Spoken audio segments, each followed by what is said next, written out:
Monsieur le Président, Madame la Ministre, chers collègues, je voudrais moi aussi rendre hommage à Jacques Arlith qui vient de nous quitter. La culture, c'est la manière de vivre d'un groupe, d'une communauté ou d'une société tout entière.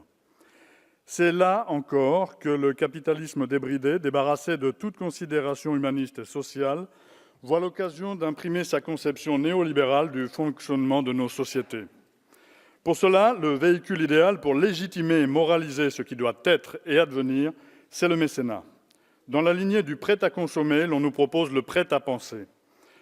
Le poids de la culture est de 57,4 milliards d'euros en 2014, soit 3,2% du PIB. L'impact total de la culture compte pour près de 6% de la valeur ajoutée de la France. On se rend compte alors qu'il est intéressant pour tout spéculateur en recherche de profit de participer au captage de cette manne financière. Le naming des grands événements culturels, l'achat par de grands groupes financiers de salles de spectacle, la participation de fondations privées sous forme de mécénat aux manifestations culturelles de premier plan ne participent pas d'une action philanthropique d'envergure, mais bien d'un moyen de défiscaliser à grande échelle. Si de surcroît on vous offre le patrimoine de la nation pour exposer vos collections privées, ce serait idiot de ne pas s'approprier la bourse du commerce ou le bois de Boulogne. Cette emprise de plus en plus importante du mécénat, qui vise à privatiser l'action culturelle, a pour effet pervers de banaliser l'œuvre d'art et parfois son auteur. C'est ainsi qu'on peut associer Picasso à une voiture et Vermeer à un yaourt. Utiliser l'art comme instrument de formatage des foules permet de favoriser la consommation au détriment de la réflexion.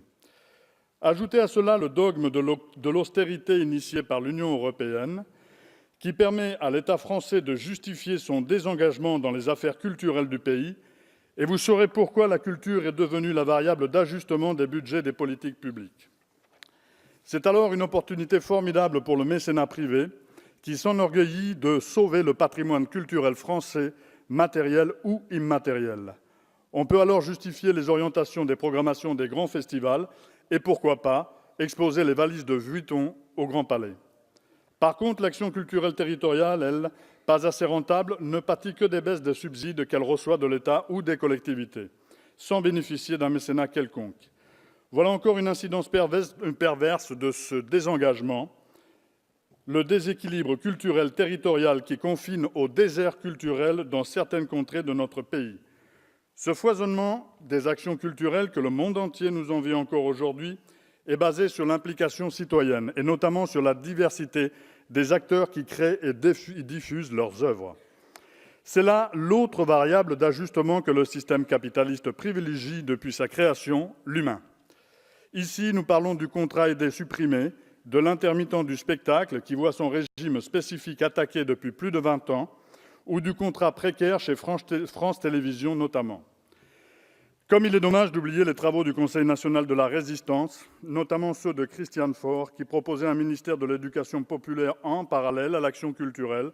Avant elle, Jean Zay, pendant le Front populaire, rêvait d'un grand ministère de l'éducation et de la culture.